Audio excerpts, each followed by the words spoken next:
ways to be more professional.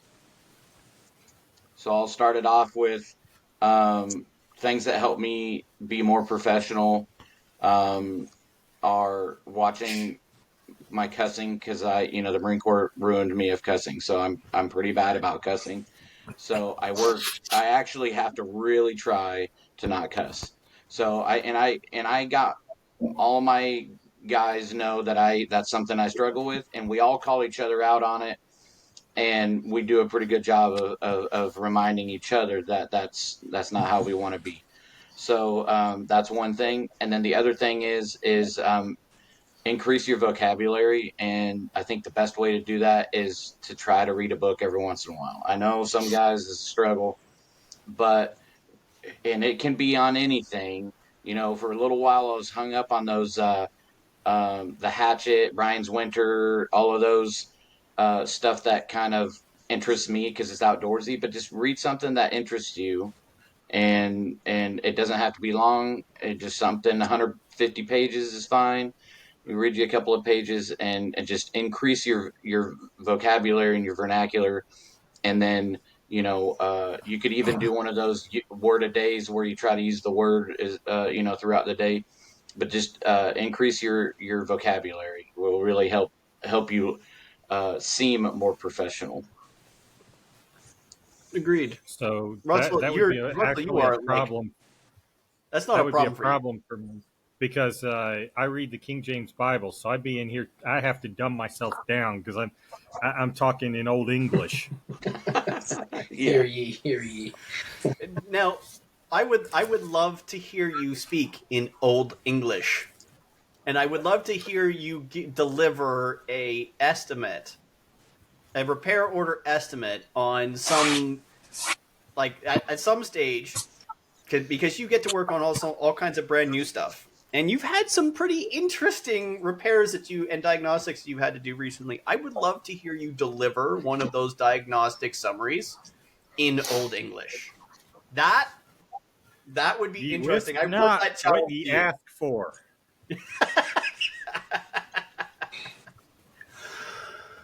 Richard, what would you say? What would you say? What? And now, because we've covered like tuck your shirt in the past, and probably the most famous post that we have of any of us is Russell's image post, right? That's two. Marshall's brought up cussing and do some reading so you can increase your vernacular. What would you say for? What's something you would say that you could do to be more professional?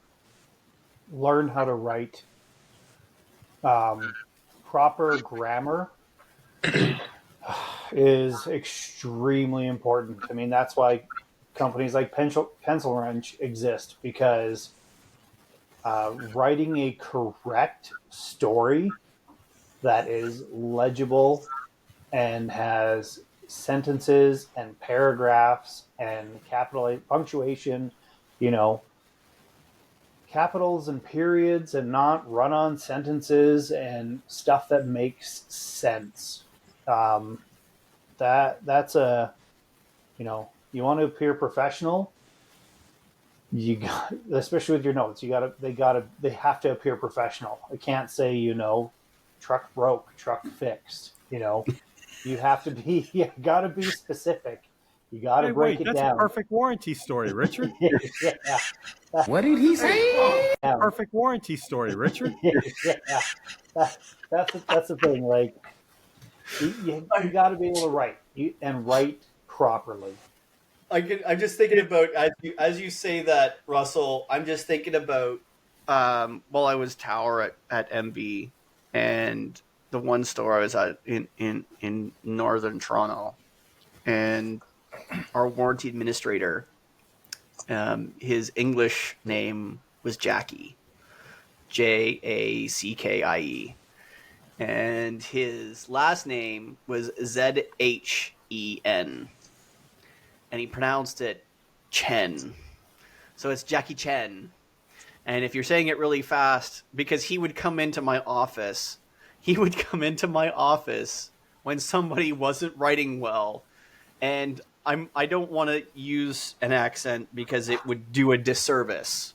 But if you can imagine Jackie Chan walking into my office and he wore a headband, upset about warranty, and he was no more than about 5'2", just how much hilarity would ensue when you see something along the lines of truck broke, truck fixed at the same time.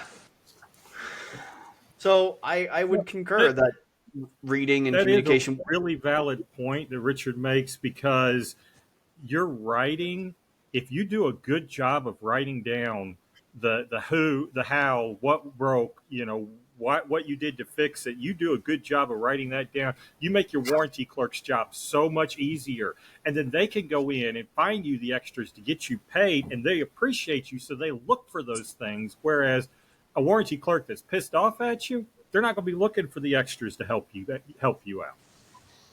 No, that's very true too. If you make the warranty admin's life easier, you're far more likely to get paid properly. Not just get paid properly. And again, from working in the tower, being closing warranty ROs, writing warranty, all of the things, when it's easy to read, it is easier to find more money. And when you get into complicated repairs that are many, many, many, many processes deep, you have to disseminate bulk repairs. And again, I'll bring up Mercedes-Benz. Mercedes-Benz was very good at giving descriptions of how detailed and what's included in every step. And they also were really good at describing what isn't included, being very literal, and they would also use the operation codes next to it. So, for example, if you're doing a hub bearing on whatever, it would list that operation code for the hub, and then in the description it would say, also include this operation code includes brake disc opcode, brake pad opcode, brake caliper opcode. It would list the things that's included in. Not all manufacturers are that clear, that concise. But if in your writing, when you write and complete said repair to hub, and for whatever reason you had to spend extra time doing something, whether it was a caliper pin or cleanup or whatever the case may be, if you're clear and concise on it, the warranty man's going to say, hey, they had needed extra time for this. When they wrote the story, I see a punch time at the same time for straight time for pin. Bada bing, bada boom. There's your straight time for your repair on the pin. If you had to extra clean up, whatever, instead of just a re and re, you have a clear and concise set of story plus opcode plus straight time repair, blah, blah, blah, blah, pin in, pin out. So all of those things become a whole lot easier if your writing is at a level appropriate for the repair. So I would wholeheartedly add into that. Now, what would you add anything else to that, Stephan? I mean, to kind of put it together, if your writing and your vocabulary are going to be improved as well, I mean, I'd like for guys to just learn how to type a little bit quicker on the keyboard, and it all kind of brings it down to just, cutting down some time on your story so that you can get back to actually wrenching on cars and whatnot. But now that I'm kind of, I got a little desk area and my warranty admin just sits kind of right behind me, and I'll be whipping up a quick email and I'm just firing on the keyboard, and he's kind of like, interesting. He's like, I would have never have thought you would have been able to type on a keyboard that fast. I'm like, the perception of a tech is so skewed that it's like there's a lot of like soft skills or skills you wouldn't think would help you, but if I can write up a story quicker, type up a story faster, I can get back to doing what I got to do quicker. So, you know what I mean? Take some time and kind of get rid of the chicken type action, and it'll help you with your stress. Just writing your stories, you'll be able to do a better job for your warranty admin, because it's not going to take you 45 minutes to type up a paragraph. It's going to take you a matter of minutes. So, I think there's plenty that you can work on in that sense, and it kind of ties everything together that we just talked about. For those out there that are just like, oh, I've got ancient this and ancient that, and I've had to give a little update on keyboards specifically. So keyboards matter.